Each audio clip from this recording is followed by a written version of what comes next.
أعوذ بالله من الشيطان الرجيم. بسم الله الرحمن الرحيم. اللهم صل وسلم على سيدنا محمد في الأولين، وصل وسلم على سيدنا محمد في الآخرين، وصل وسلم على سيدنا محمد في الملأ الأعلى إلى يوم الدين. رب اشرح لي صدري ويسر لي أمري واحلل عقدة من لساني يفقه قولي. ربنا لا تؤاخذنا إن نسينا واخطأنا، ربنا ولا تحمل علينا إصرا كما حملته على الذين من قبلنا، ربنا ولا تحملنا ما لا طاقة لنا به واعف عنا واغفر لنا وارحمنا، أنت مولانا فانصرنا على القوم الكافرين، أنت مولانا فانصرنا على القوم الكافرين، أنت مولانا فانصرنا على القوم الكافرين. آمين اللهم آمين يا رب العالمين. Mes chers frères et mes chères sœurs, assalamu alaikum wa rahmatullahi ta'ala wa barakatuh. Bienvenue à tous et à toutes pour cet après-midi, cette belle après-midi ensoleillée. Dans cette belle mosquée, dans cette grande mosquée Al-Hijra, qu'Allah récompense tous ceux qui se sont investis pour cette mosquée. Qu'Allah récompense nos pères, nos mères, nos frères, nos sœurs, les nouvelles générations, les futures générations. Qu'Allah bénisse cette communauté. Et un grand merci au président, aux frères, aux sœurs qui m'ont invité. Et mashallah,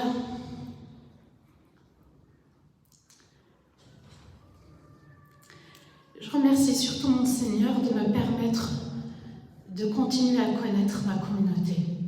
Qu'Allah vous récompense tous et toutes d'être ici cet après-midi, un dimanche après-midi que nous va passer ensemble avec Allah. Tous les jours qu'Allah a créés, c'est des jours avec Allah, mais il n'y a pas de plus beau rappel que de se connecter encore plus et encore mieux à notre Seigneur. Le thème de cet après-midi, c'est ma relation avec Allah. Et oui, on est en 2022, presque fin 2022, et on a encore besoin de parler d'Allah, de se ressourcer, de se connecter, de se rapprocher et de mieux s'investir dans ce projet qui est l'amour d'Allah. Al-Hijra, c'est un grand mot, c'est un mot fort, et quand j'ai entendu la première fois le nom de cette mosquée, je ne sais pas, ça m'a beaucoup parlé. L'époque que le prophète a endurée, et il a été bien accueilli, il a dû quitter son pays parce qu'il a enduré, c'est un peu notre époque aujourd'hui. Notre époque est difficile, certes, elle est facilitée d'un autre côté, mais ce qui est facile peut être aussi difficile. On n'arrive plus à jongler entre le bien et le mal, à différencier ce qui est bon, ce qui est mauvais. C'est un petit peu flou. Où est la limite entre l'obéissance et la désobéissance? Où est-ce que je dois m'arrêter avec tout ce qui va trop vite, les réseaux sociaux surtout? On est devenu une grande communauté internationale, mais où est ma place dans ce monde? Il est important de revenir au début de la création. Et vous allez comprendre pourquoi on va faire un retour en arrière pour mieux comprendre notre époque aujourd'hui et mieux s'investir dans le projet d'adoration d'Allah. Allah a créé l'homme, l'être humain, et lorsqu'il va créer Adam, alayhi salam, eh bien il l'a créé d'un corps au début. Et ensuite, il va l'équilibrer. فَإِذَا سَوَّيْتُهُ. C'est ce qu'Allah a dit. Ça veut dire quoi, Allah a équilibré Adam? Il a inspiré en lui le bien et le mal. C'est ça l'équilibre. Est-ce qu'aujourd'hui on est équilibré, on fait la différence entre le bien et le mal? Est-ce qu'on voit où est la limite? Ou est-ce qu'il faut s'arrêter exactement avant qu'il ne soit trop tard? Oui, c'est un équilibre, c'est une rahma qu'Allah a mis en nous, la balance entre l'obéissance et la désobéissance. Et par la suite, il va souffler en lui de son souffle divin. il y a une part de nous qui est juste machallah, en nous qui est formidable. Alors est-ce qu'on peut un jour se détester ou ne pas s'accepter? Il y a quelque chose qu'on ne peut pas expliquer, mais qu'Allah nous dit « Wa nafakhtu fihi min ruhi ». Et ensuite, l'homme est devenu Adam. Donc, tout corps équilibré et qui a la notion du bien et du mal, où Allah a soufflé une partie de son souffle, « Fa nafakhtu fihi min ruhi », devient Adam. Donc nous sommes tous de la descendance de Adam, une partie de Adam. Nous sommes tous Adam. Ensuite, Allah va nous donner la volonté, le choix, al-irada, le fait de décider. Allah l'a donné à tout être humain sur terre. Et ça, c'est une notion à bien comprendre, s'il vous plaît. Nous avons tous al-irada, la volonté, le choix. Le terme que vous lisez peut-être parfois dans le Coran, le libre arbitre. Mais je n'aime pas trop ce mot, parce qu'il est perturbant. Libre arbitre, arbitre. C'est vrai qu'un arbitre doit trancher, il doit décider ce qui est juste, ce qui n'est pas juste. Ici, c'est le libre choix. Je n'aime pas trop ce mot, libre arbitre. Le libre choix. Allah nous a donné à tous le libre choix. Soit tu obéis, soit tu désobéis. Soit tu gardes la foi dans telle situation, soit tu ne gardes pas la foi. C'est tout, khlas. Ne rentrez pas dans le destin, la prédestination. Allah nous a dit, tu es sur terre khalifa. Tu es responsable de toi-même, de tes choix, de tes engagements, de tout ce que tu vas faire. Elle est là, la relation avec Allah. En d'autres termes, Allah n'a rien imposé.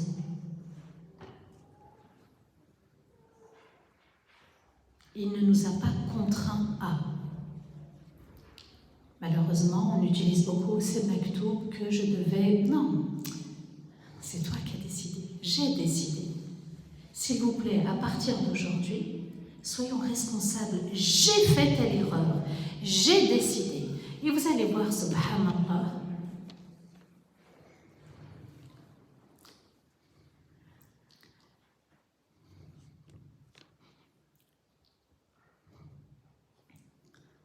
lorsqu'Allah a créé Adam et Hawa, mais c'est...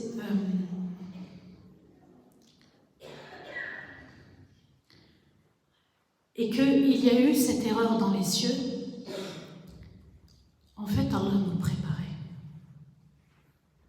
Allah nous a créés libres. D'accord? Mais libres pour une mission sur terre. Et regardez la douceur et la bienveillance et la rahma d'Allah, de son excellence et de sa majesté. C'est que Allah va préparer Adam. Donc chacun de nous, il va le préparer au paradis. Regardez ce qui va se passer. Lorsque l'arbre a été interdit, alors imaginez que toute la superficie de cette mosquée, c'était le paradis. Je prends un exemple, hein. Je ne suis pas en train de dire c'était comme ça. Et je vous dis, ce pilier-là, tu ne le touches pas. Tu peux te promener partout dans toute la mosquée, mais ce pilier, celui-là, hada, tu ne le touches pas. Tout est permis, sauf une chose qui est interdite. Et qu'est-ce que va faire Shaitan? Il l'éloigne de tout ce qui est permis et il reste focus sur celui-là. Et il va tout faire. Acharnement. À tel point qu'Allah nous dit فَقَاسَمَهُمَا. Iblis a juré à Adam. Il lui dit, Wallahi, celui-ci. Ne t'inquiète pas, si Allah n'a pas voulu que tu t'approches de ce pilier, de cet arbre, c'est pour pas que tu sois ange ou que tu sois éternel au paradis. L'arnaque de toute une vie. Mais c'est ce qu'ils nous disent, subhanallah, aujourd'hui. Al-haram commence à être al-halal, la norme. Voyez? Et puis, al-halalu asbaha muharram. Aujourd'hui, par exemple, je vous donne juste un exemple classique. Peut-être que ça ne se passe pas ici, dans votre département, mais une femme ou un homme qui n'a pas de relation intime avant le mariage, c'est très mal vu maintenant. Ah bon? T'essayes pas? Tu fais pas? Bah si, maintenant, tout le monde... peut-être que ça vous choque, mais ailleurs, c'est devenu la norme. Vous voyez? Allah a tout permis, sauf un arbre. Il était défendu, interdit.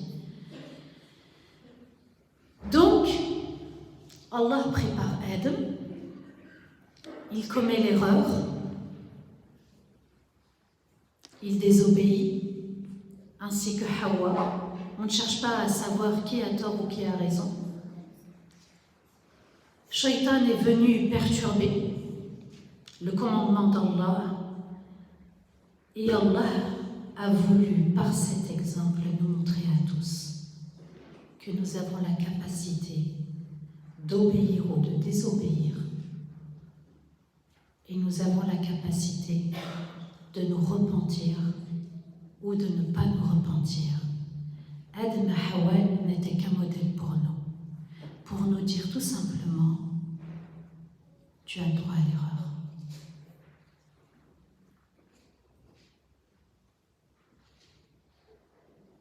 Allah nous a fait une démonstration.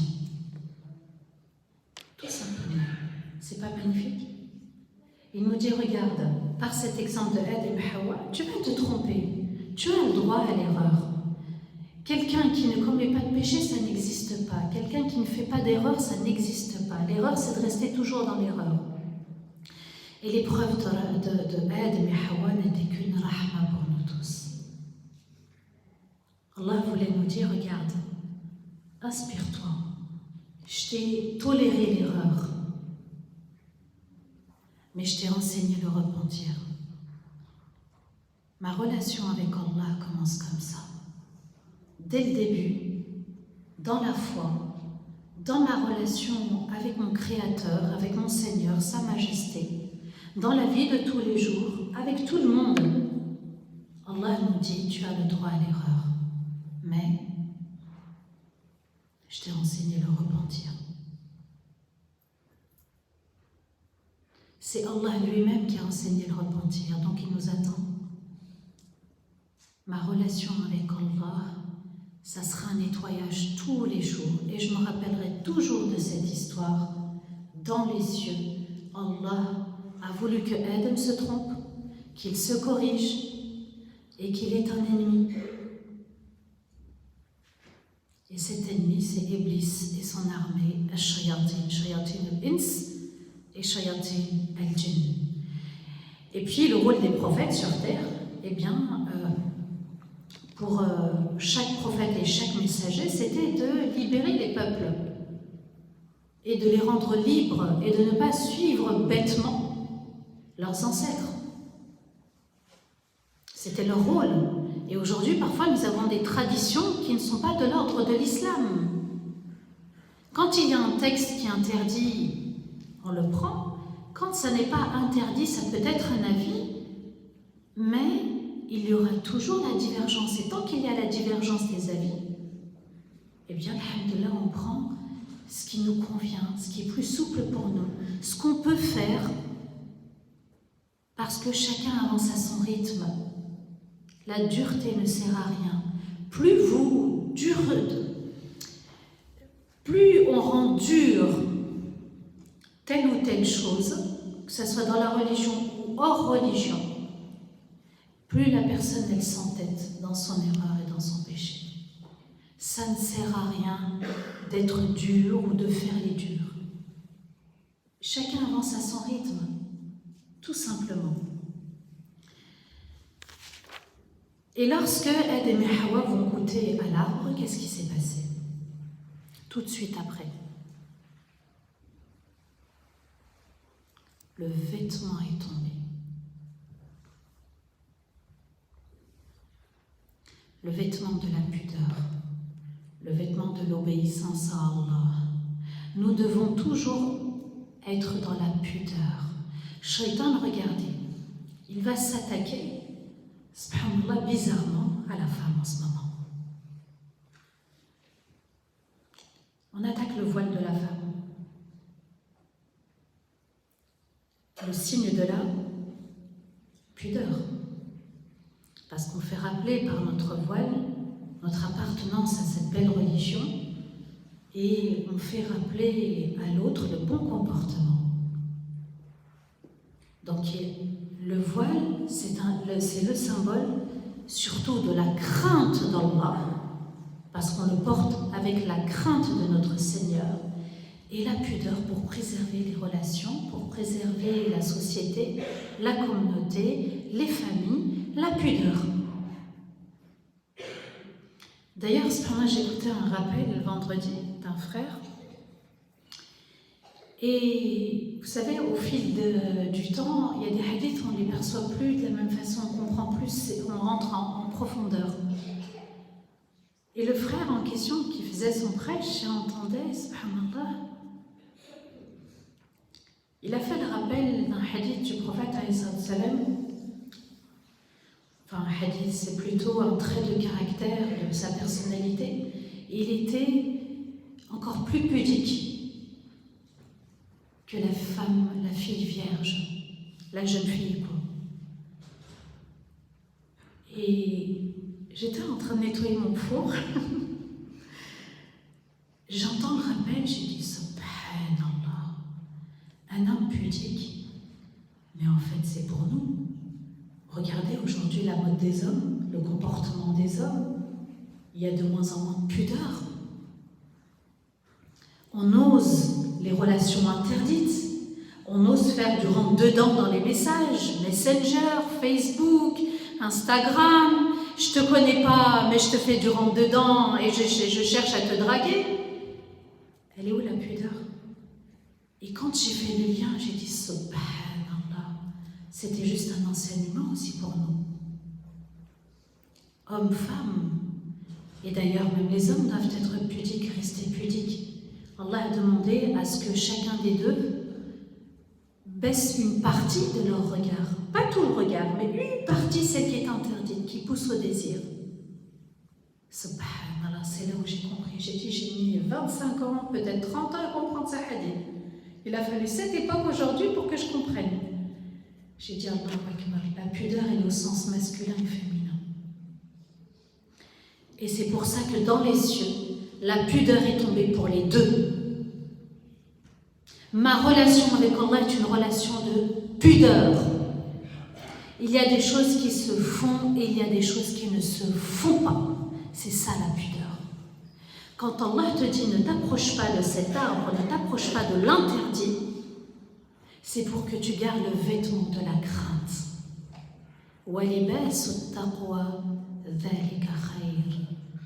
Et le vêtement de la crainte, c'est le meilleur des vêtements. Parce qu'il te protège, parce qu'il te garde sur le droit chemin. Et vous allez voir, subhanallah, les versets que je vais citer, c'est pour nous inciter à rester sur le droit chemin. Plus tu restes sur le droit chemin, plus tu t'éloignes de haram. Plus tu es au fond, là, tu vas dans la superficie permise, dans le territoire permis, plus tu t'éloignes de ce pilier. Voyez? Donc à nous de savoir où est-ce qu'on veut aller, puisqu'Allah il a soufflé en nous la part de vérité et la part de désobéissance. On sait où est le bien, on sait où est le mal. وَلِبَاسُ التَّقْوَى ذَلِكَ خَيْرٌ, comme si Allah voulait nous dire, subhanallah, à travers ce libas, as-sutra, kun mastour, kuni mastoura, et pas que. Parce que les deux ont mangé. Quand moi je commets aussi un péché, l'autre aussi subit. Vous voyez, on est responsables tous dans cette communauté. Ma relation avec Allah n'est pas qu'une relation individuelle, elle implique les autres aussi. Et lorsque Allah va nous demander de nous repentir, Allah nous dit tous وَسَارِعُوا إِلَى مَغْفِرَةٍ مِّنْ رَبِّكُمْ وَجَنَّةٍ. Et empressez-vous de demander le pardon d'Allah et le paradis. Comme si Allah Azza wa Jalla nous disait, celui qui demande pardon trouvera le paradis intérieur. L'istighfar avant de se marier, l'istighfar pendant le mariage, l'istighfar jusqu'à la fin de notre vie. Astaghfirullah, c'est ça mon paradis. C'est ça le paradis. À nous de choisir le bon chemin ou le chemin en dehors du droit chemin. Donc, ma relation avec Allah, c'est d'être mastour, d'être couvert, et puis aussi de faire en sorte que les autres soient couverts, voilés. L'époque d'aujourd'hui, malheureusement avec les réseaux sociaux, c'est qu'on dévoile les autres. Avec les photos, les vidéos, on dévoile les autres. Quand on veut dénoncer ou faire le buzz, il y en a qui vont faire le buzz en parlant de quelqu'un, en critiquant quelqu'un pour se donner. Je parle à l'échelle internationale. On va se servir de quelqu'un, de quelque chose pour faire le buzz, se rendre important. Ou bien même dans les familles ou entre amis. On va parler d'un tel pour se rendre plus important, plus intéressant. Donc il n'y a plus de sutra. On va dévoiler les défauts de l'autre. On va dévoiler les péchés des autres. Alors qu'Allah nous a dit as-sutra. Quand Allah parle de l'arbre dans le Coran, il parle de l'arbre aussi avec les paroles, les bonnes paroles et les mauvaises paroles. Kalimatin tayyiba ka shajaratin tayyiba. Voyez? Donc l'arbre, c'est aussi le symbole des paroles. Quand on parle sur les autres, manger de ce qui est interdit, manger la chair des autres. Et aujourd'hui, malheureusement, la médisance, la polémique s'est répandue. Quand il y a un problème dans le couple, eh bien, il faut que tout le monde le sache. On peut en parler à des personnes qualifiées, et vraiment qualifiées. C'est pas un souci, on est là, Inch'Allah, pour aussi accompagner, puisqu'Allah a dit « فَبْعَثُوا حَكَمًا مِنْ أَهْلِهِ وَحَكَمًا مِنْ أَهْلِهَا » Prenez quelqu'un de sage, de juste, de son côté à elle et de son côté à lui. Ça n'est pas interdit de parler, d'évoquer, mais on parle aux gens qui craignent Allah. Pourquoi dévoiler un tel ou un tel et puis en faire toute une affaire et se retrouver tout seul à la fin?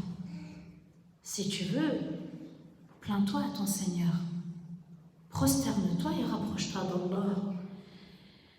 Donc, nous devons couvrir les erreurs des autres, en dehors déjà de notre erreur.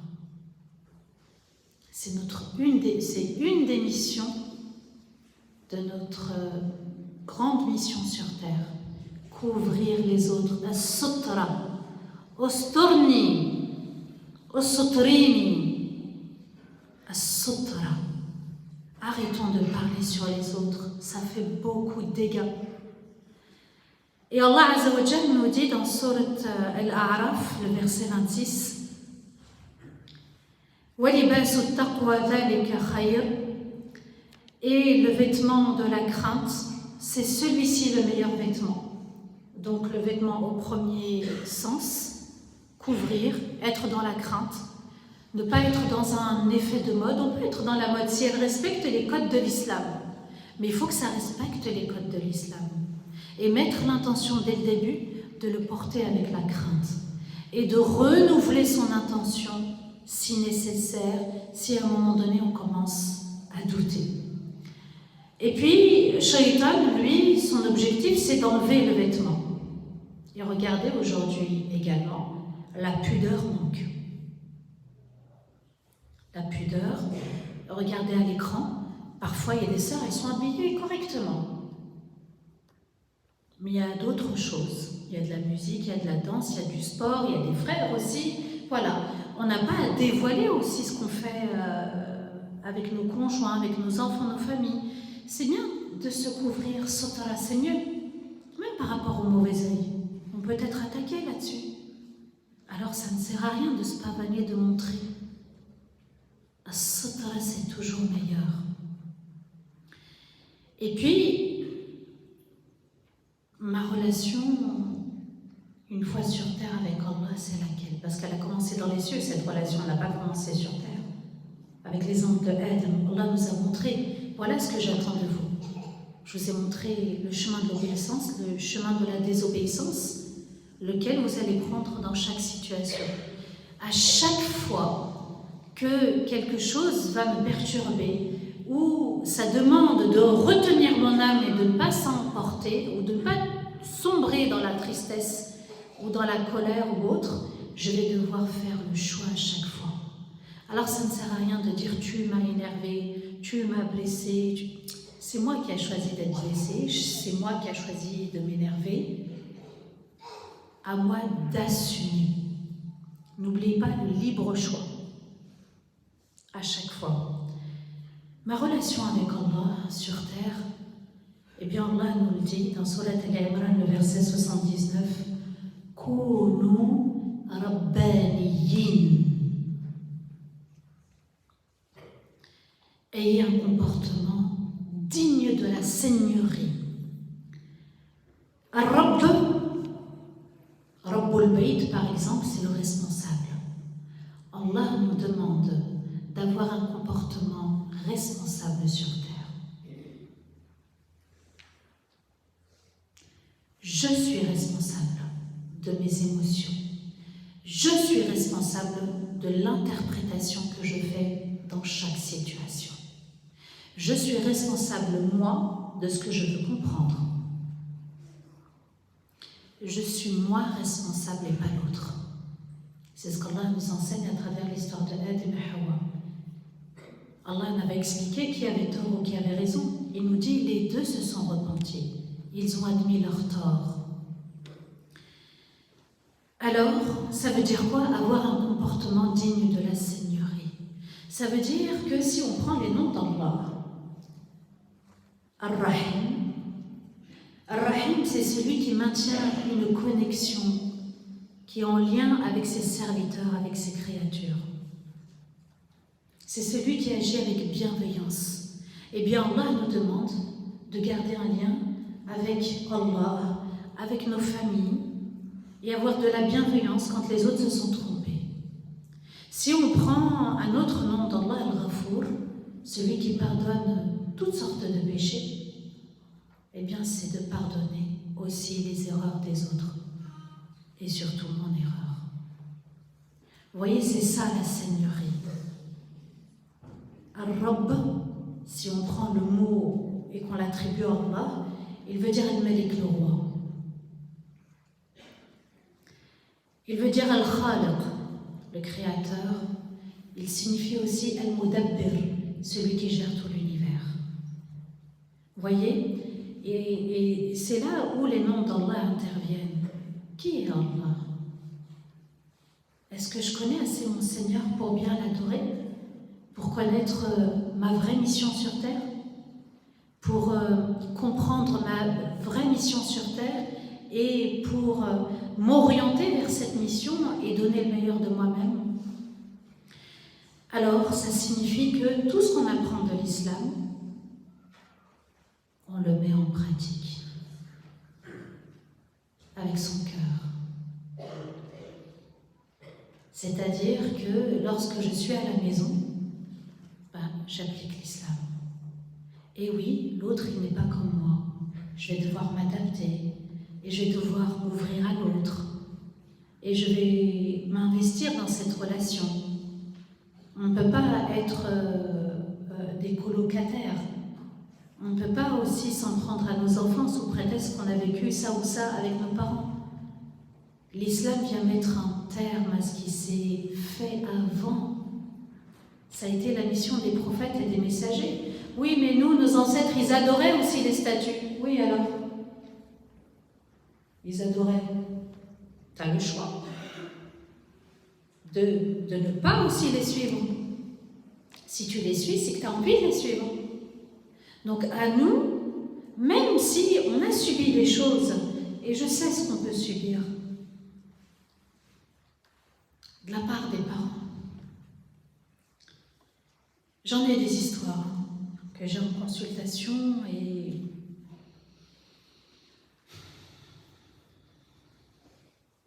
là j'en ai eu récemment, subhanallah.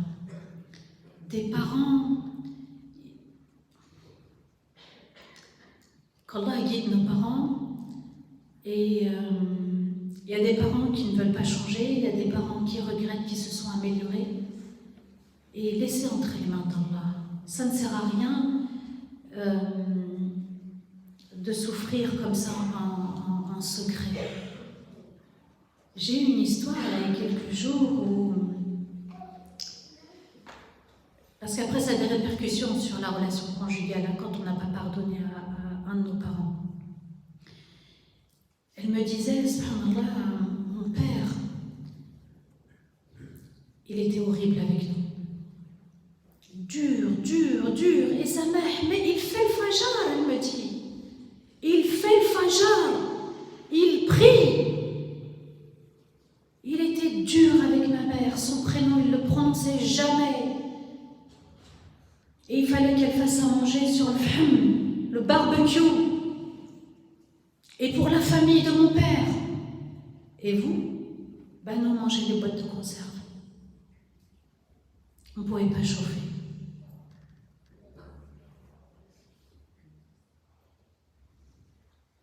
Et il frappait, et il insultait,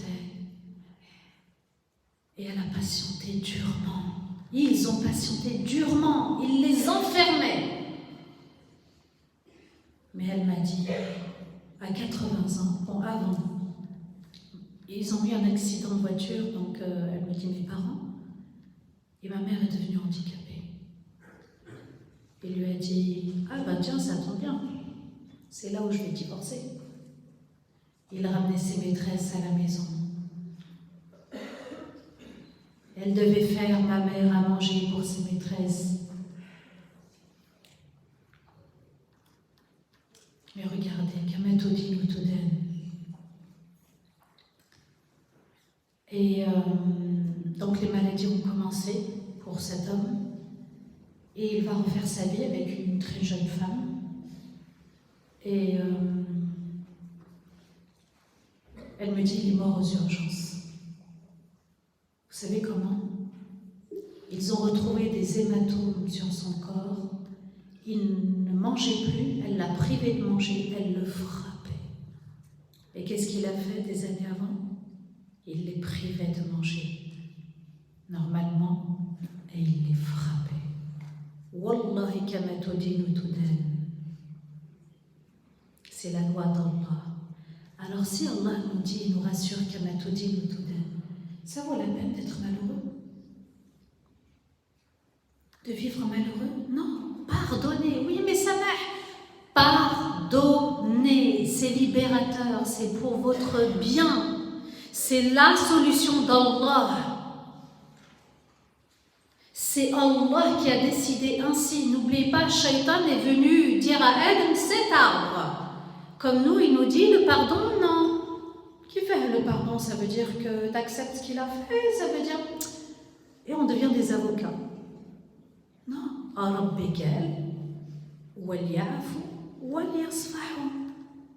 Tout simplement, pardonner. Wallah, c'est la solution. Ça vous libère. et vous allez ressentir un paradis intérieur. Arrêtez, s'il vous plaît, Allah yarhamkum. Cessez de vivre malheureux. Ça ne sert strictement à rien. Wallahi kama tudinu tudan. Alhamdulillah, il y a des parents qui se sont repentis. Comme on dit, ils sont revenus sur le droit chemin. Ils ont changé. Ceux qui ne veulent pas changer, eh bien, ils se sont enfermés eux-mêmes dans la cage. Le prophète avait des oncles et ils n'ont pas voulu de l'islam. Vous comprenez? Donc il y a des choix à faire dans la vie. Le choix d'être heureux ou malheureux. Ma relation avec Allah, c'est une relation de bonheur, de liberté. Ne vous enfermez pas dans ce qui ne marche pas. Et Allah Azza wa Jal, c'est comme ça qu'il souhaite nous voir heureux. Et puis, Allah, qu'est-ce qu'il nous dit? Et ça va être le test. لِيَبْلُوَكُمْ أَيُّكُمْ أَحْسَنُ عَمَلًا dans Surat Al-Mulk. Pour vous tester, lequel parmi vous fera le mieux? Fera mieux. Ah. On est tous en compétition là. Ah oui, je vais pardonner. Moi, je cherche à être the best. La meilleure, le meilleur dans ma vie. Pour moi-même. Et je vais donner l'exemple aussi de pardonner. C'est ça le test, le challenge. Le challenge, c'est d'être debout, même blessé. Parce que je puise ma force dans la force d'Allah. Alors, l'ibada, l'adoration, ça a quel sens? Adorer Allah veut dire quoi? L'ibada. L'adoration d'Allah, c'est prendre les ordres d'Allah, ses lois, tout ce qu'il a ordonné de faire ou de ne pas faire, et de les mettre en application. On connaît ce verset.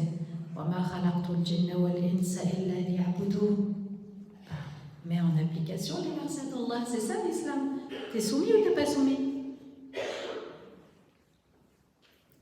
Allah nous a dit de faire du mieux qu'on peut. Wattaqullah mastata'tum. Et craignez Allah du mieux que vous pouvez. Allah nous a demandé de donner le meilleur de nous-mêmes.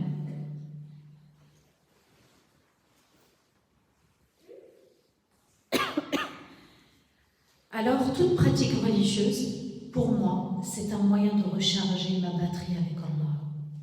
La salat va m'aider, le hijab va m'aider, mon comportement à la maison va m'aider, subvenir aux besoins de ma femme et de mes enfants, ça va m'aider aussi, ça recharge mes batteries, ça m'élève en degré. Allah apprécie, Allah m'aime encore plus. Tout simplement, la vie, wallah, elle est simple. Elle est très simple. Très, très simple. Mais quel est mon objectif? Quel est mon objectif dans la vie? Si on avance sans objectif, bien sûr, on va n'importe où. Quel est mon objectif? Donc, vous voyez, quand on revient à la source Adam et Hawa, l'histoire dans les cieux, on comprend mieux ce qui se passe sur terre. Allah nous a dit, je te donne la notice d'emploi. Tiens, regarde, l'histoire de Adam et Hawa, c'est la notice d'emploi. Tu vas faire comment maintenant? Obéissance, désobéissance, c'est toi qui choisis. Tu veux regarder, alors c'est interdit, tu choisis. Tu veux ne pas regarder ce qui est interdit, tu choisis. Tu veux t'enflammer à la maison, tu veux crier ou dominer, tu choisis. Mais tu veux faire comme le prophète, alayhi salatu wassalam, être doux, être souriant, être au service de la famille, tu choisis.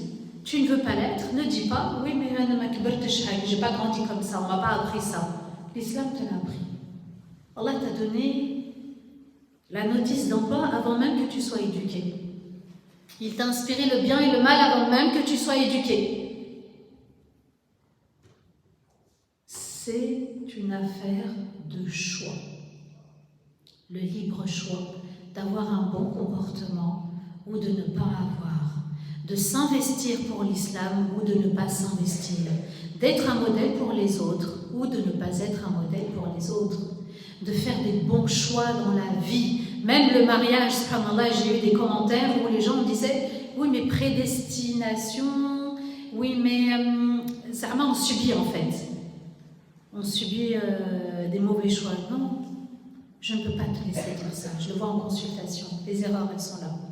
Soit on apprend, soit on ne veut pas apprendre. On prend la fuite.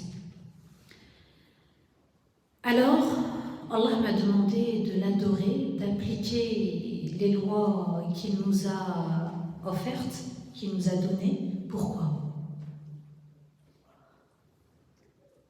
Pour protéger mon cœur. Regardez, subhanallah, pour celle qui était enceinte, quand vous faites l'échographie, qu'est-ce qu'on entend? La première échographie. Le cœur.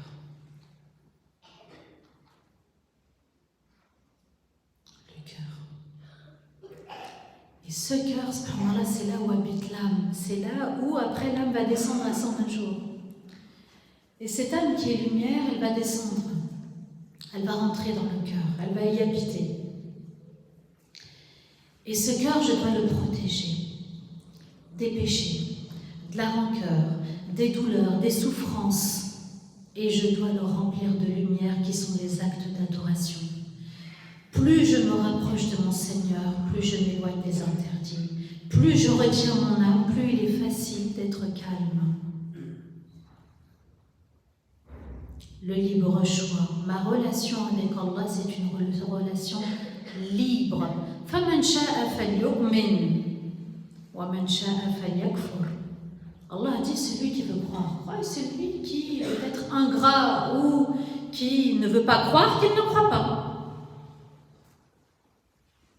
C'est à moi de saisir ma vie, de penser de manière juste et de ne jamais penser du mal d'Allah. Mais Allah, il est où? Et pourquoi je subis ça? Qui fait? Si Allah l'a permis, il y a une sagesse divine. Al-Hakam, le sage par excellence. On ne peut pas attribuer une erreur à Allah. Il est parfait. Les choix d'Allah sont parfaits. L'univers d'Allah est parfait. Les lois d'Allah sont parfaites. Je me tiens aux lois d'Allah, je reste sur le droit chemin. Je n'accepte pas les lois d'Allah, je vais me retrouver en dehors du chemin. Et Allah Azza wa Jalla nous dit dans Surat Al-Ma'ida, le verset 105, Ya ayyuhalladhina amanu alaykum anfusakum la yadurrukum man dalla idha ihtadaytum. Vous qui croyez, concentrez-vous sur vous-même. Pensez à vous d'abord, que celui qui a eu un mauvais comportement ne t'atteigne pas si vous êtes sur le droit chemin.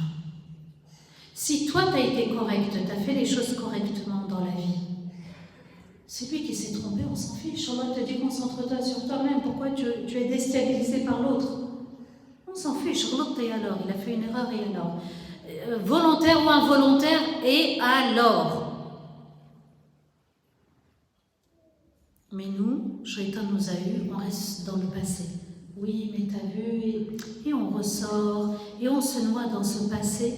Ça y est, il est fait. Maître, ce qui est passé est enterré. On n'a jamais déterré les morts. On ne déterre pas les morts. Donc, laissez au passé ce qui est passé. Et tous ces actes d'adoration, c'est-à-dire ma prière, puisqu'on commence la journée comme ça, mes invocations, mon bon comportement, ça fait partie aussi de ma mission, c'est-à-dire sourire, m'investir dans ma relation conjugale, dans ma relation familiale, dans ma relation fraternelle, dans la fratrie, avec mon voisin, toutes ces situations du quotidien. Je m'investis. J'essaye d'être le plus juste possible. Faire les courses, c'est l'ibad, ça fait partie de l'ibad. Nettoyer sa maison, prendre soin de ses enfants, prendre soin de soi aussi, ça fait partie. Discuter, échanger, sortir, se balader, ça fait partie du quotidien. Et ça fait partie aussi du bon comportement et des lois d'Allah de cet univers. Eh bien, tous ces actes d'adoration, c'est pour protéger mon cœur. Pour protéger mon cœur. Alors, quel est le rôle de Shaitan? C'est de me perturber dans cette mission. Retrouver Allah avec un cœur pur comme il me l'a donné au début. Comme il me l'a offert au début. Vous voyez l'âme des enfants, l'innocence des enfants. Comprenez? J'étais au parc vendredi, subhanallah, et j'étais sur mon VTT, je faisais mon sport. Et il y a un petit sur une trottinette, il me dit je peux faire la course avec toi? Il avait 5 ans à peu près. J'ai dit subhanallah, si tout le monde pouvait être comme ça, innocent. Même moi, je parle même moi d'eux aussi. J'ai dit bismillah, j'ai fait en sorte qu'il gagne. Et il rebelote une deuxième fois. Et j'ai dit c'est bien. J'ai dit subhanallah, la pureté de l'âme. D'être comme ça, de retrouver cet état comme on était avant. C'est-à-dire, je tombe, je me relève, je peux faire la course avec un adulte, voyez alors. Vous comprenez?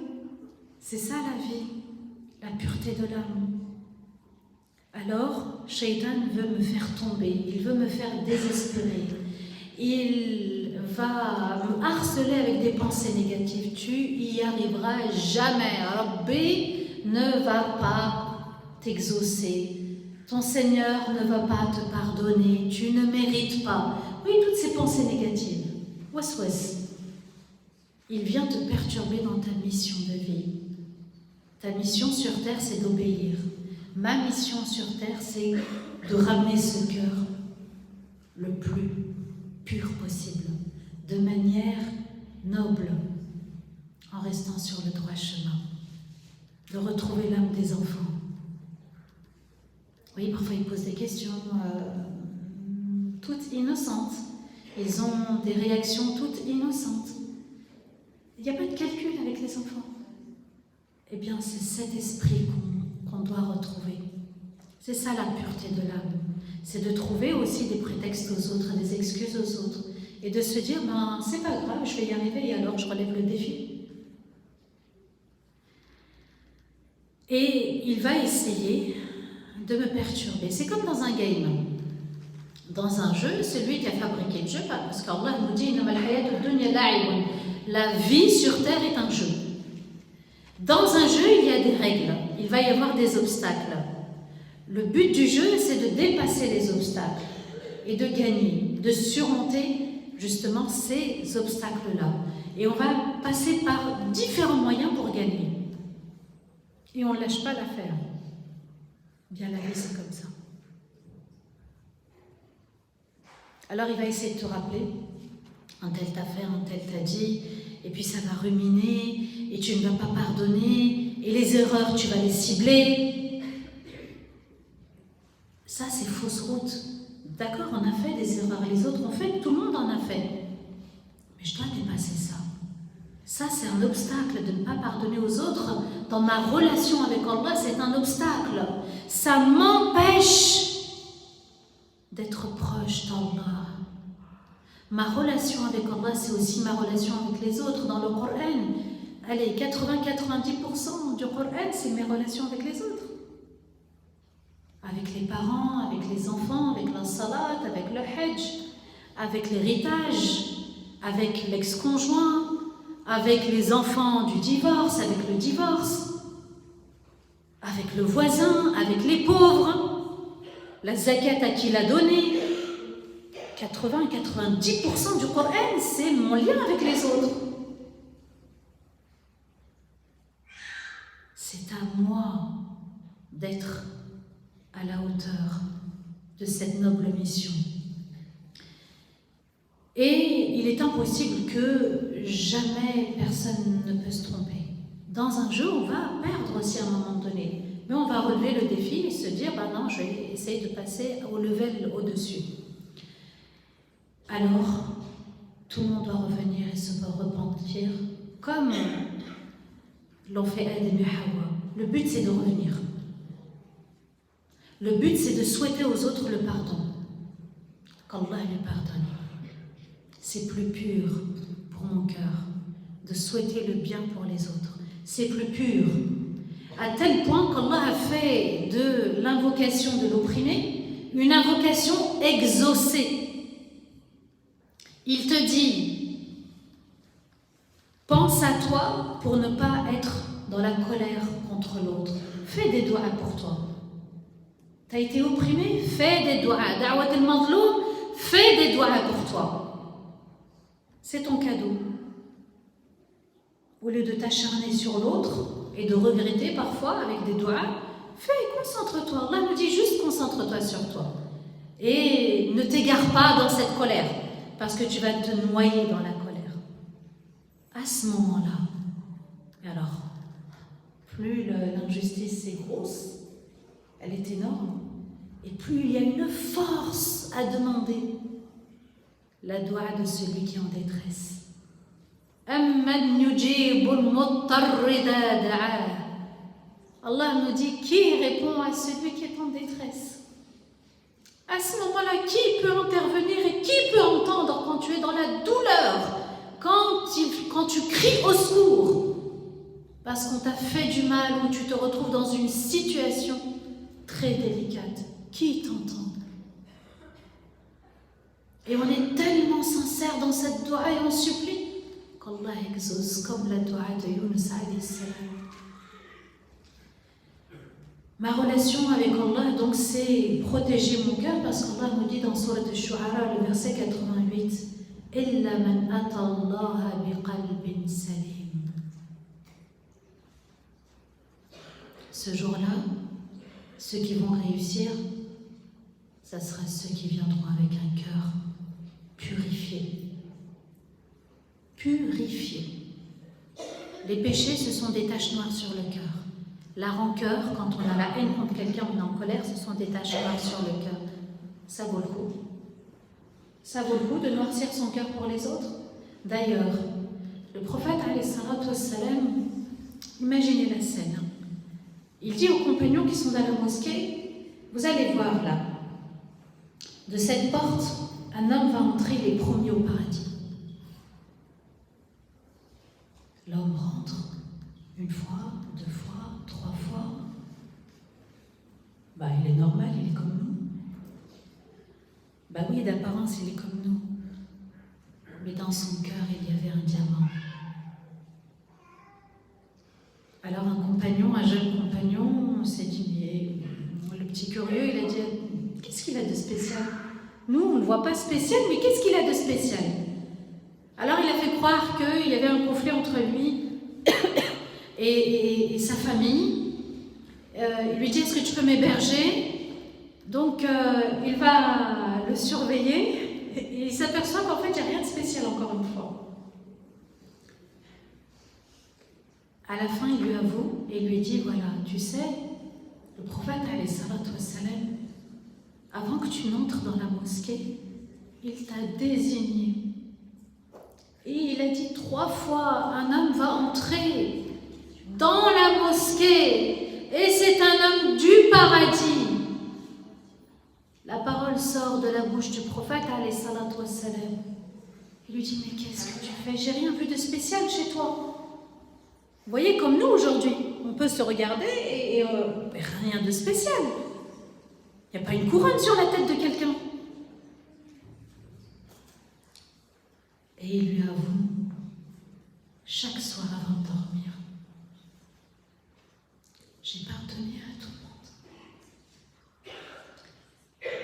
le monde. Mon cœur est pur avec tout le monde.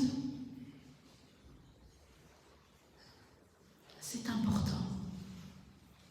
Je me rappelle d'un petit moment comme ça, quand mon père, Allah yarhamou, il allait décéder, il était à quelques jours, ça y est, c'était fini, il allait nous quitter. Et ça m'a impressionnée parce que Il y avait, c'est vrai, des petits problèmes, même des gros, avec certaines personnes. Et je l'entendais dire, je veux partir en paix avec tout le monde, je pardonne à tout le monde. Je veux partir en paix avec tout le monde. Et cette paix, il faut la vivre tous les jours. Avant de dormir, j'ai pardonné à tout le monde. J'en veux ni à mes parents, ni à mes frères et sœurs, ni à un tel au travail, ni à un tel dans la communauté, ni même à mon voisin qui fait du bruit. Je pardonne. Ma relation avec Allah, elle est là, c'est la pureté du cœur, le paradis intérieur. Allah nous a créés pour être heureux. Taha ma anzalna alayka al-Qur'an litashqa. Surah Taha, Allah dit, nous ne t'avons pas révélé le Coran pour que tu sois malheureux. Ça passe par la case pardon. Je t'ai pardonné, je t'accepte avec tes erreurs, tes péchés, tes fautes, graves ou pas graves, je t'accepte comme tu es. Tu as fait ce que tu pouvais faire, tu étais limité et je te laisse entre les mains de Sa Majesté. Libérez-vous. C'est une relation libre avec Allah. Ne soyez pas sous l'emprise de quelqu'un. Coupez avec le pardon. Coupez ces liens qui nous polluent le quotidien. Même dans l'éducation auprès des enfants. On va commencer à s'acharner, à se mettre en colère. Voilà, moi je suis pas comme ça d'habitude. J'ai pas envie. C'est normal, tu n'as pas pardonné à un de tes parents. Libérez-vous. On doit transmettre l'islam. Vous savez, quand Zacharie voulait avoir un enfant, Zacharie alayhi salam, il voulait avoir un enfant, pourquoi? Pour que cet enfant puisse transmettre l'islam. C'est pour que ça soit une tradition, un héritage, l'islam. Ça se transmet. On a des enfants pour transmettre à leur tour l'islam. Alors, comme Allah m'a confié ce cœur au début, pur, je dois le ramener pur. Je dois revenir auprès d'Allah avec un cœur pur. Blanc. Safi. Yes? Oui? Non? Oui? Oui? Je n'ai pas entendu. C'est tout, oui? Plus fort. Voilà. Il faut le vouloir, la détermination. Ma relation avec Allah, pourquoi je dois ramener ce cœur pur? Parce que c'est une relation d'amour. Et Allah nous le dit. Et vous savez, dans tout le Coran, dans les relations humaines, Allah ne parle pas de hub. Quand il va parler de hub, c'est avec Allah. Allah nous dit dans Surat Al-Imran, le verset 31, قُلْ إِن كُنْتُمْ تُحِبُّونَ اللَّهَ فَاتَّبِعُونِي يُحْبِبْكُمُ اللَّهُ وَيَغْفِرْ لَكُمْ ذُنُوبَكُمْ وَاللَّهُ غَفُورٌ رَحِيمٌ. Dis, si vous aimez Allah, alors suivez-moi, et Allah vous aimera et pardonnera vos péchés, et Allah pardonne tout, et agit avec beaucoup de bienveillance et avec un amour extrême. Qu'est-ce qu'Allah nous dit? Dit, si vous aimez Allah véritablement, Allah attend de nous un amour véritable. Parce que parfois, il n'est pas véritable, notre amour. Parfois, il n'est pas sincère. Il nous dit, la preuve que tu peux apporter de ton amour pour Allah, c'est de suivre le prophète, alayhi salatu wassalam. Est-ce qu'à la maison, on suit Rasulullah sallallahu alayhi wa sallam? Discuter, rire, échanger, aimer, se faire aimer, retenir son âme et ne pas tomber dans une colère ou un excès de colère. Vous comprenez? Est-ce que la sunna règne chez nous? Alors Allah vous aimera. Quand vous suivrez, vous aurez apporté la preuve, Allah vous aimera aussi. Et pas que. Il nous pardonnera nos péchés. Allah nous aime même avec nos péchés. C'est la preuve que même si j'ai commis parfois des choses de l'ordre de la désobéissance, Allah m'accepte comme je suis. Vous tu aimes Allah, tu lui prouves ton amour, il te pardonne après t'avoir accordé tout son amour. Ma relation avec Allah, c'est une relation d'amour. Allah m'accepte comme je suis. L'essentiel, c'est de revenir, de faire comme Adam et Hawa à chaque fois, de revenir, de se racheter, de nettoyer le cœur. L'istighfar vient nettoyer le cœur. Les taches noires s'en vont. La rahma d'Allah, elle est à tout moment, à chaque instant. À chaque instant, Allah m'invite. À chaque instant, Allah me donne le choix de revenir, de me repentir ou de rester dans la désobéissance. Et même si je suis restée dans la désobéissance pendant X années, Allah n'a jamais limité le péché. Il n'a jamais dit, voilà, jusqu'à tel nombre de péchés, ça y est, après je n'accepte plus.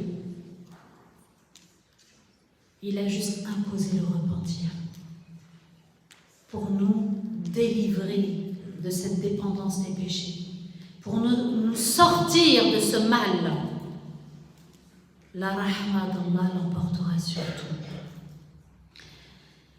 Alors, à nous de purifier notre cœur avec tout le monde, dans chaque situation. Tout de suite, on le lave, sans réfléchir. Et mon cœur, mais j'ai pas envie qu'il soit attaché. Et avec un tel. Reprends-toi, ressaisis-toi, remets-toi en question. Regarde les qualités de l'autre pour ne pas sombrer dans la colère. Où est mon erreur? Qu'est-ce que j'ai fait moi aussi? Est-ce qu'il y a une solution? Laquelle?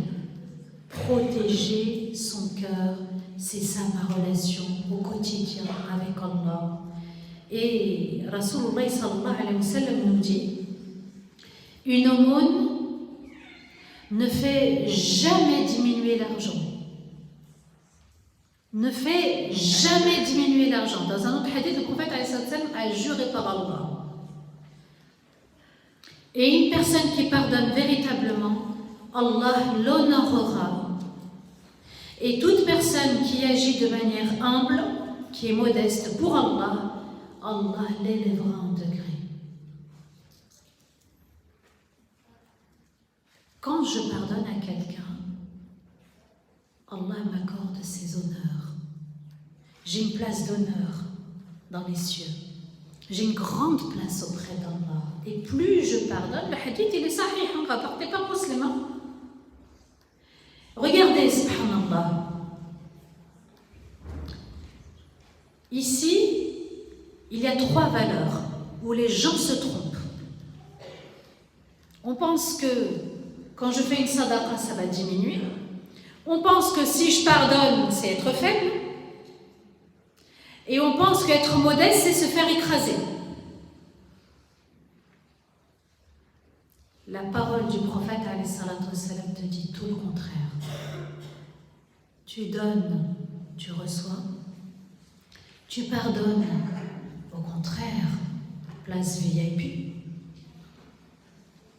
Et oui, une étoile qui brille. Et tu es humble avec les gens. Eh bien, Allah Azza wa Jalla t'élève en degré. Il y a plein de likes ici. Il y a plein de likes. C'est à nous de liker ce hadith, de le liker, de le reliker et de le partager entre nous. Ce hadith, il doit rester dans notre cœur. Être humble, pas d'orgueil, alors qu'aujourd'hui, on se croit supérieur à l'autre, dans notre manière de nous habiller, dans le fait de posséder aussi une voiture ou une maison, ou du savoir. Vous comprenez, ce hadith, il a son importance, parce qu'aujourd'hui, c'est ce qu'on remarque, c'est ce qu'on vit. Mais ce sont 3 valeurs pour le musulman et la musulmane, pour le croyant et la croyante. Donner, pardonner et être modeste et être humble. Et c'est comme ça qu'on restera fort. Aujourd'hui, oui, on pense que aujourd'hui, on a inversé la tendance. Gallabna al-hala, comme on dit. Ce qui est de l'ordre de la valeur est devenu quelque chose qui dévalorise. à nous de garder les principes de notre religion, les valeurs de notre religion. C'est comme ça qu'on préserve une société, une communauté, nos familles et surtout notre âme. Alors ma relation avec Allah, c'est de faire aussi toujours plus. Et oui, plus. Donc on a parlé de l'exemple de Adam et Hawa, on a évoqué certaines valeurs, on a évoqué le repentir, on a évoqué le cœur, et Allah nous dit, et là est le test, là est l'épreuve. Regardez le hadith du prophète sallallahu alayhi wa sallam. Celui qui fait du mal à mon rapproché, alors je lui déclare la guerre. À mon ami, je lui déclare la guerre. Le serviteur se rapproche de moi par quelque chose que j'aime le plus, comme les actes obligatoires. Et le serviteur se rapproche encore plus de moi par des choses en plus, jusqu'à ce que je l'aime. Et au moment où je l'aime, je suis son nez par laquelle il entend, sa vue par laquelle il voit, sa main par laquelle il saisit, sa jambe par laquelle il marche. Et s'il me demande, je lui donne. Et s'il me demande de le protéger, je le protège. Un hadith qu'on a déjà entendu. Il veut dire quoi? Allah commence le hadith par, et rapporté par Bukhari, celui qui fait du mal à un de mes amis, je lui déclare la guerre. Allah protège ses alliés. Celui qui défend l'islam, qui honore l'islam, qui préserve les valeurs de l'islam, devient un proche d'Allah. Le serviteur se rapproche de moi par les actes obligatoires. Mais quand il fait encore plus, je l'aime encore plus. Al-Nawafil, ça n'est pas que la salat. S'il vous plaît, enlevez ça de vos têtes, de vos esprits. Nafila, salat nafila, ça fait partie de nafila. Nafila veut dire en plus, tout simplement. Faites en plus dans vos familles. Tu ne me l'as pas demandé, mais je le fais. Prendre soin de l'autre, c'est en plus des droits et des devoirs. Faites encore plus que les droits et les devoirs dans les relations. Une attention, une sortie au moment où on ne s'y attend pas, un cadeau au moment où on ne s'y attend pas, un regard, une parole, un échange, une écoute. Allah nous dit, quand tu fais encore plus que ce qui doit être fait, c'est là où je t'aime encore plus. Et moi, quand je t'aime, tu vas voir la vérité, tu vas entendre la vérité, tu vas aller vers la vérité, tu vas écrire la vérité. Ça signifie quoi? Subhanallah, puisqu'Allah va citer l'ouïe, d'accord, la vue, la main et la jambe. Il n'a pas cité d'autres organes. Il nous dit, quand tu vas entendre, tu vas savoir quand c'est de la médisance, tu ne vas même pas t'en approcher. Tu vas entendre des paroles de séduction, il y en a un qui vient te charmer ou une qui vient te charmer, tu t'en éloignes. Lire des messages interdits, écrire des messages interdits. Quand ton cœur est proche d'Allah, tu dépasses tout ça. Ton cœur n'y arrive plus. Tu dis, je ne peux pas trahir mon Seigneur. C'est une relation d'amour. Je ne peux pas être infidèle vis-à-vis d'Allah, c'est une relation d'amour. Vous comprenez? Allah dit ظهر الفساد في البر والبحر. Al-fasad, le mal, al-haram, la destruction est apparue sur terre et en mer. Et j'entendais la récitation de Abdel Basit Abdel Samad lorsqu'il récitait إذا زلزلت الأرض زلزالها وأخرج. J'ai dit Subhanallah. Toujours en train de nettoyer mon four. Et j'entends cette belle récitation. J'ai dit Subhanallah, on est en train de vivre cette époque. La terre qui tremble, la mer qui submerge les habitants, des ponts qui craquent. La terre est en colère. Regardez autour de vous les catastrophes naturelles. إذا زلزلت الأرض زلزالها وأخرجت الأرض أثقالها. La terre a fait sortir le poids lourd de nos péchés. On a trop fait, elle a craqué par le poids de nos péchés. Regardez juste ce qui se passe autour de nous. Soyez attentifs, observez le temps ailleurs, dans d'autres pays. Alors, ici Allah nous dit, fais attention à ce que tu entends, mais ta foi te parlera parce que tu es proche d'Allah. Et tu verras que ce qu'Allah aime, parce que ton cœur brille, il est plein d'amour et Allah t'aime. Et puis tu partageras, écriras ou tu donneras, tu recevras que selon ce qu'Allah aime. Et marcher aussi, aller vers ce qui est interdit, tu ne pourras plus. Donc ici Allah nous dit, je suis avec toi. Parce qu'on a fait encore plus et encore mieux. C'est ça qui protège la foi. Faire encore plus. Oui, mais tu as vu, c'est toujours les mêmes. Oui, ce sera toujours les mêmes qui seront aimés par Allah aussi. Ce sera toujours les mêmes qui seront récompensés. Ça, c'est le cadeau des VIP. Et s'il me demande, je lui donne. Dua mustajab. Bismillah, elle est en compétition. Il y a la mosquée, elle a besoin d'être aidée. D'accord? À la maison, il y a plein de choses à faire. Il y a le khir de partout.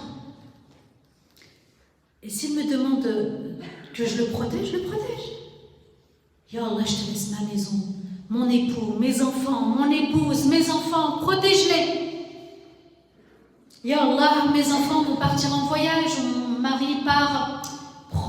Il demande, je lui donne. Elle demande, je lui donne. Allah nous a juste demandé de faire le khir et de faire encore plus que les autres. Ma relation avec Allah est une relation de challenge.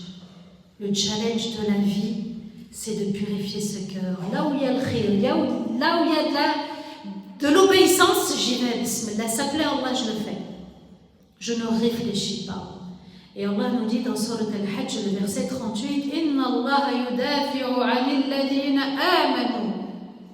Allah protège et défend vraiment ceux qui ont la foi. Ne vous inquiétez pas. Une sorcellerie ou d'autres personnes qui veulent faire du mal à cette communauté. Inna Allah yudafi'u 'anil ladhina amanu. Allah protège et défend ceux qui ont la foi. Il y a des éléments perturbateurs dans la communauté ou dans les familles. Allah protège ceux qui ont la foi. Alors gardons-la cette foi et faisons partie de cette communauté, la communauté des prophètes et des messagers. Quand le serviteur se rapproche d'Allah, Allah le guide de partout. Il l'apaise dans chaque situation. Il lui permet de revenir. Il te dit, même tes doigts sont mustajab. Tu veux que je te protège, tu demandes, je te protège. Qu'est-ce qu'on peut espérer d'autre?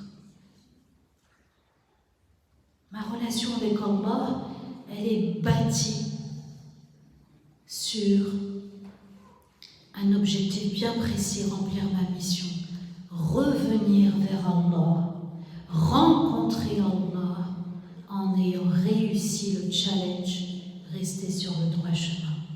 Il m'a montré où est l'erreur, il m'a montré comment m'en sortir, alors je dois avancer dans la vie sans trop tarder, et il nous protège aussi des péchés. Ya Allah, je n'arrive pas avec un tel. Il me tourne autour, elle me tourne autour. Je n'y arrive pas. Ya Allah, protège-moi. Je ne veux pas tomber dans le péché. Demandez. C'est ce que Youssef alayhi salam a demandé. Ma'ad Allah. Il y avait plusieurs femmes, pas qu'une. Ma'ad Allah. Il dit, Ya Allah, elle m'incite au péché. Si tu ne me protèges pas, je risque de tomber. demandez à Allah de ne pas tomber dans l'erreur, parce que ça peut être fatal aussi.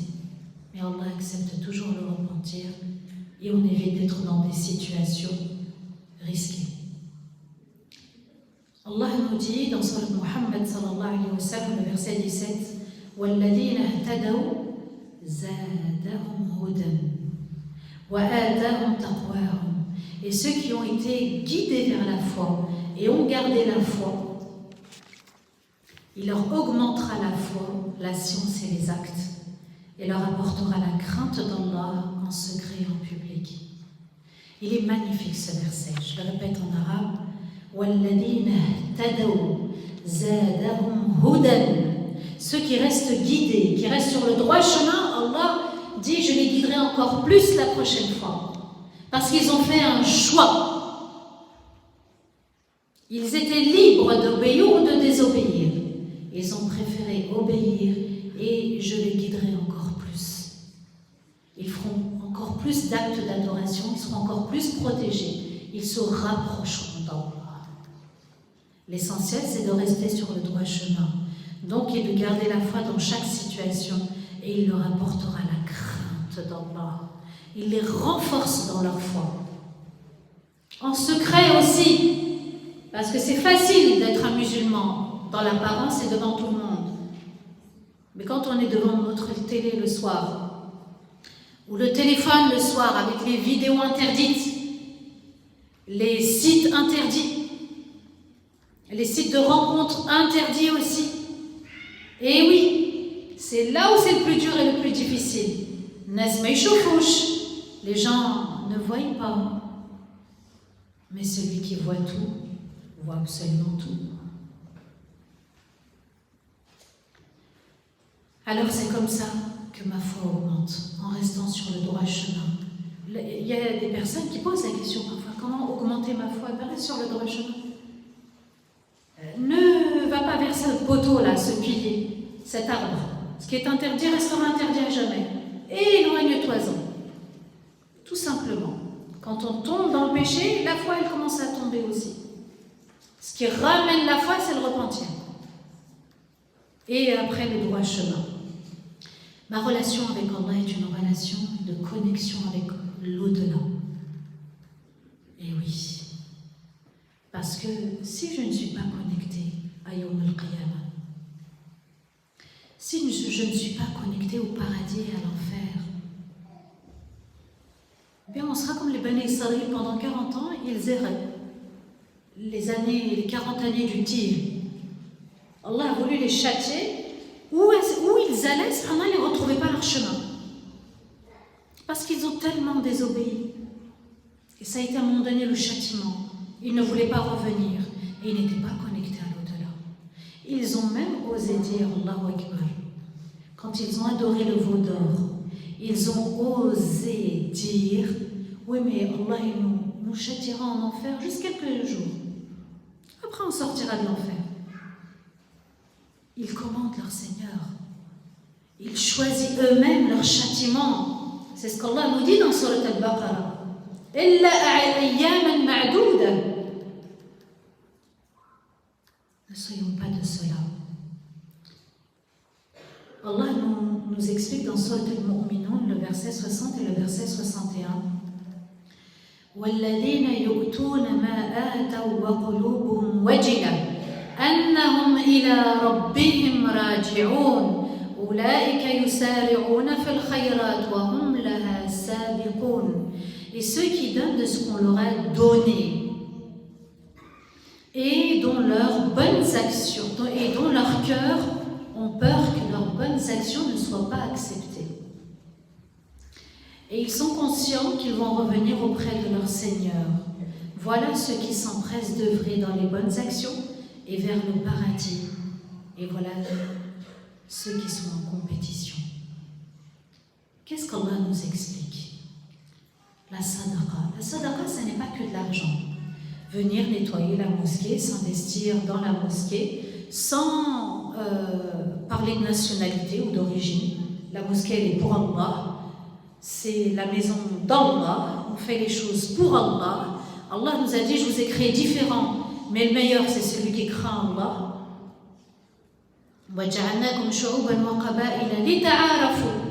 On est différents peut-être dans la culture, dans l'origine, mais pour faire connaissance. Ah tiens, apprends-moi à faire ça, ah tiens, j'aimerais goûter ça, tout simplement. Mais les meilleurs sont ceux qui craignent Allah, qui sont juste avec l'autre et qui ne font pas de chichi avec les autres. Allah nous dit, et ceux qui donnent, ils donnent de leur temps, de leur santé, de leur bon comportement, ils donnent de ce qu'on leur a donné et dont leurs cœurs ont peur que leurs bonnes actions ne soient pas acceptées. Ils se disent, mais est-ce qu'Allah va accepter? Imagine, Allah n'accepte pas. Imagine, à un moment donné, je me suis perdue dans la sincérité. De se dire à chaque fois, et si Allah n'acceptait pas? C'est ça qui est aussi motivant, mais ça doit durer un instant, il ne faut pas que ça s'étale. Hein. Et ils sont conscients qu'ils vont revenir auprès de leur Seigneur. Ils sont conscients. On sait tous qu'on va revenir, mais on n'est pas tous conscients qu'on va revenir. Celui qui a pris conscience, qui réalise qu'il va revenir, il garde ça. Quand il va dire Maliki Yawmiddin dans la salat, le roi, le maître du jour du jugement, il sent Yawmul Qiyamah. À ce moment-là, à chaque instant, et bien de se dire oui, et si Allah n'acceptait pas. Donc vous voyez, ils ont le souci même dans leurs bonnes actions.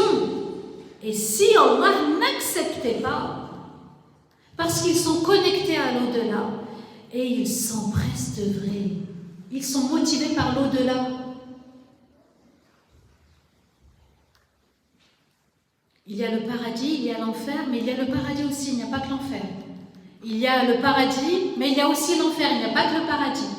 Il y a les deux. Allah les a créés pour nous motiver. Pas pour baisser les bras ou se dire ben moi Allah ne va jamais accepter. Le mot jamais ne doit pas exister dans notre langage. Et Allah ajoute et vers le paradis, donc ils sont en compétition. Vous avez déjà vu des vidéos quand il y a à Médine des hommes qui commencent à courir pour la Rawda. Bah, faites comme ça pour les bonnes actions. La porte est ouverte là. Ok? Mais c'est dans cet esprit-là qu'il faut être. La compétition. Moi, je veux faire. Moi, je veux être l'élu d'Allah. Moi, je veux qu'Allah me voie et qu'il m'aime encore plus et encore mieux. Moi, mais dans le khir. Pas dans, ah tiens, il a plus de bijoux que moi, il a une meilleure voiture que moi, il a plus d'enfants que moi, il a une... Ça, c'est le matériel. Ça, c'est ce qu'Allah a attribué à chacun. Mais ça, c'est pas donné à tout le monde. La pureté du cœur. Les bonnes actions, je vous assure, ça n'est pas donné à tout le monde. Regardez au Fajr, qui est là. Les rangs diminuent. Et oui, la compétition, elle est là. Nawafil, c'est ici. Faire en plus, faire des efforts en plus que les autres. Ma relation avec Allah, c'est d'être ferme pour ne pas désobéir. Être ferme. Et Allah nous explique que dans les cieux, ce qui a manqué à Adam et Hawa, c'était cette fermeté. L'intransigeance avec les péchés. Et d'ailleurs, Allah nous dit dans Surah Taha, verset 115, وَلَقَدْ عَهِدْنَا إِلَى آدَمَ مِنْ قَبْلِ فَنَسِيَ وَلَمْ نَجِدْ لَهُ عَزْمًا. Allah nous dit, et nous avons donné des recommandations à Adam avant de désobéir, mais il a oublié les consignes. Et nous n'avons pas trouvé en lui de la fermeté, de la détermination à ne pas désobéir. Ma relation avec Allah, elle est claire. J'ai une mission de vie, rester sur le droit chemin, purifier mon cœur, le garder pur. Et l'autre va être un moyen de relever le défi, mes parents, mes enfants, mon conjoint, mon voisin, mon collègue de travail, les gens à la mosquée, la salat, tout ça, ça va être des défis à relever. Peut-être des obstacles aussi. Et Allah nous dit, dans ta mission de vie, il y a une chose qui pourra te sauver aussi. C'est de s'empresser vers les bonnes actions et d'être ferme avec le péché. Je ne peux pas entacher mon cœur. Je ne peux pas trahir mon Seigneur. La mission de purifier mon cœur nécessite de la fermeté avec le péché. Pas de cadeau avec le péché. Et puis donner aussi le conseil aux autres. Non, écoute, moi je te connais, ou mon frère je te connais. T'es pas de ce genre. Laisse tomber. De se faire le rappel avec modestie. Et d'inciter toujours au bien, aux bonnes actions, au bon comportement, à la bonne entente, de s'entendre tous et toutes, mais avec l'espoir de gagner le paradis et de faire partie des sauvés de l'enfer. Alors pour cela, j'ai besoin d'un ingrédient assez spécial. Vous savez, quand on fait des recettes et qu'il y a la petite touche là qui vient couronner le tout, al-iftiqaru ilallah, l'humilité. Al-iftiqar vient du mot faqir, qui veut dire j'ai besoin. Ya Allah, j'ai besoin de toi pour accomplir cette mission, pour rester sur le chemin de l'obéissance. Ya Allah, j'ai besoin de toi pour ne pas tomber dans le péché, de me purifier de mes péchés, d'aider les autres en étant un bon modèle. Rasulullah sallallahu alayhi wa sallam a été un modèle d'humilité. Et d'ailleurs, Moussa alayhi salam, lorsqu'il va aider les deux bergères, il revient s'asseoir sous un arbre et il dit, en témoignant de son humilité, et il dit, Allah, j'ai besoin de toi. Inni lima anzalta ilayya min khayrin faqir. Al-faqr, l'iftiqar. Il dit, Allah, tout ce que tu vas faire descendre sur moi comme bien, j'aurai toujours besoin de toi. Il se livre complètement à Allah. Ya Allah, j'ai besoin de ton aide. Il arrive clandestin dans la ville de Médiane. Il arrive sans provision, sans vêtements de rechange. En plus, il n'avait que ses vêtements à lui. Il n'avait rien d'autre. Il n'avait pas mangé pendant des jours. Certains savants expliquent qu'il mangeait les feuilles des arbres. Et quand il arrive dans la ville de Médiane, il s'empresse d'aider. Et d'aider deux femmes. Allah dit les hommes prennent soin des femmes. C'est ce qu'il a fait. Il a pris soin de ces deux bergères. Il a vu le comportement des bergers. Il a vu qu'elles attendaient sous le soleil avec le troupeau et que c'était les dernières. Et il y en a une qui l'a décrit en disant Al-Qawi, Al-Amin, le fort et digne de confiance. Il a essayé de comprendre la situation, il a parlé avec elle, il les a regardées. Et malgré ça, il les a aidées, il a fait son rôle d'homme et il est parti s'asseoir. Et il a invoqué. Allah nous dit فَجَاءَتْهُ إِحْدَاهُمَا تَمْشِي عَلَى اسْتِحْيَاءٍ. Et l'une des deux est venue tout de suite, rapidement. Pourtant, elle est arrivée chez elle.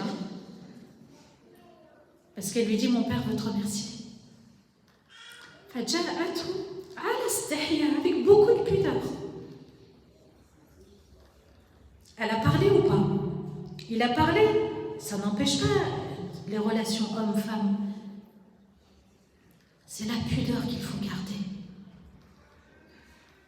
Ce qui est interdit reste interdit, ce qui est permis reste permis. N'est-ce pas? Allah va exaucer son souhait. Il va se marier, il va trouver un foyer, il va habiter, il n'avait pas de toit. Il va fonder une famille.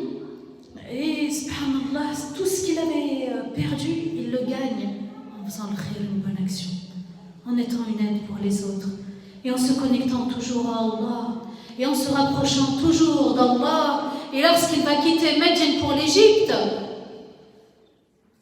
il va parler avec Allah. Allah lui dit, je t'ai choisi, je t'ai créé pour t'aimer. Il va parler avec Allah. Donc, imaginez la scène. L'histoire de Moussa est juste formidable.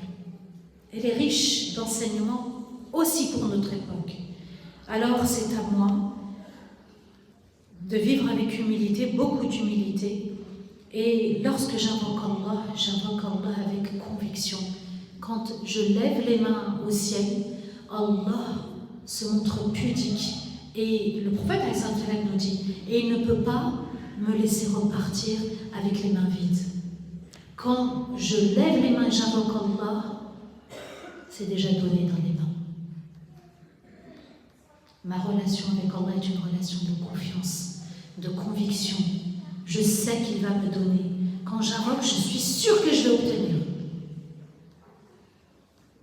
Mais le prophète m'a donné une condition dans la dua. Invoquez et demandez à Allah en étant convaincu qu'il vous répond, et sachez que Allah ne répond pas à un cœur loin d'Allah et distrait.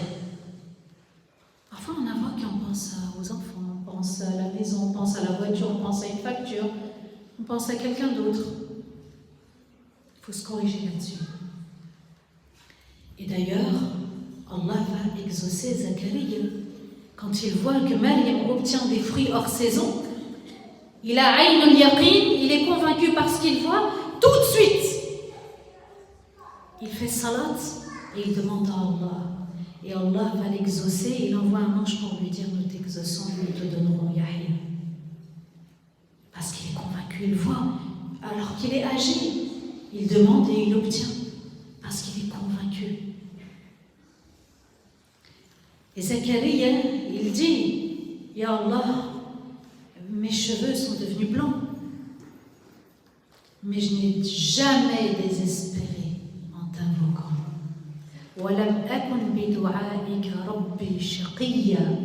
Je n'ai jamais été déçu, Ya Allah, tu m'as toujours répondu. Zacharia, on pourrait aussi ajouter l'histoire de lui et de son épouse. Parce que ma relation avec Allah, c'est aussi une relation avec son conjoint. Les deux doivent être dans le bien. Les deux doivent s'entraider. Les deux doivent être une force. Allah Azza wa Jalla nous dit إِنَّهُمْ كَانُوا يُسَارِعُونَ فِي الْخَيْرَاتِ وَيَدْعُونَنَا رَغَبًا وَرَهَبًا وَكَانُوا لَنَا خَاشِعِينَ. Allah nous dit, nous l'avons exaucé, et nous lui avons offert Yahya, et nous lui avons rendu encore mieux son épouse, nous l'avons rendu meilleure. Il se dépêchait vers toute bonne action et nous invoquait dans l'espoir d'une récompense et avec la crainte de désobéir. Et il nous craignait vraiment. Voyez que ma relation avec Allah, c'est une relation, moi et mon conjoint, basée sur des bonnes actions. Ça te plaît, je le fais. Ça nous convient, je le fais. Ça répond à tes intérêts, je le fais. C'est ton besoin, je le fais. Et ça va dans les deux sens. Ici, Allah nous dit, les deux étaient comme ça. La sadaqa, on donne. Quelqu'un a besoin, on l'invite, on lui donne, on lui apporte, on offre. Ils faisaient le khayr ensemble. Ils invoquaient, ils priaient. Même leurs invocations se ressemblaient. Ils espéraient le paradis. Ils avaient peur de désobéir, et c'est ce qui nous manque dans les couples. Ma relation avec Allah dans le couple, c'est de craindre la désobéissance. Tu ne peux pas dire ce que tu as envie de dire ou faire ce que tu veux faire. Est-ce que ça répond à la sunna, ce que tu fais ou ce que tu dis?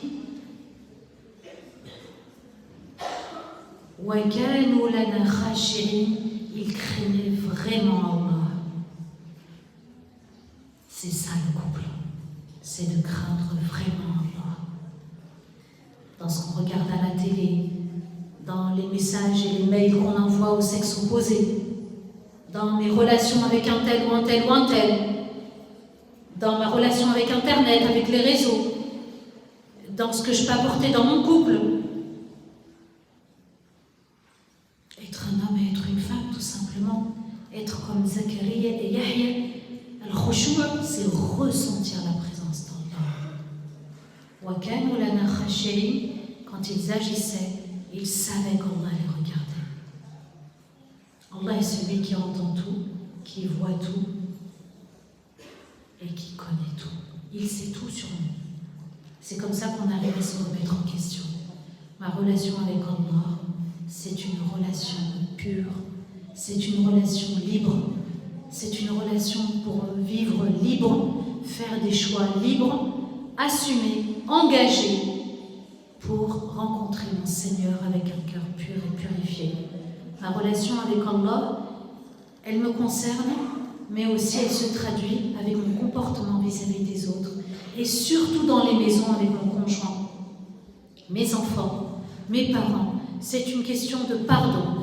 Demander pardon à Allah, demander aussi pardon aux autres si on s'est trompé, et également de pardonner à ceux qui ont eu un mauvais comportement à notre égard. Vivre libre, c'est ce qu'Allah attend de nous, c'est ce qu'Allah veut pour nous. Vivre libre sur terre pour vivre éternel au paradis. Barakallahu fikum wa astaghfirullah li wa lakum subhana rabbika rabbil izzati amma yasifun wa salamun ala al-mursalin walhamdulillahi rabbil alamin. Amin, Allahumma amin. Un grand merci à vous tous et à vous toutes pour votre attention, pour votre bienveillance, votre patience, votre écoute, et qu'Allah vous honore dans les cieux auprès des habitants des cieux et les anges, qu'Allah vous accorde le meilleur, qu'Allah nous accorde à tous et toutes la patience, la foi véritable, l'amour véritable, le pardon véritable, le repentir véritable, la sadaqa véritable, le bon comportement véritable, qu'Allah nous donne de l'espoir, l'espoir de gagner cette mission. Ensemble, l'union fait la force, et qu'Allah nous donne la crainte véritable. Amin ya Rabbil Alamin. On passe, Inch'Allah, aux questions.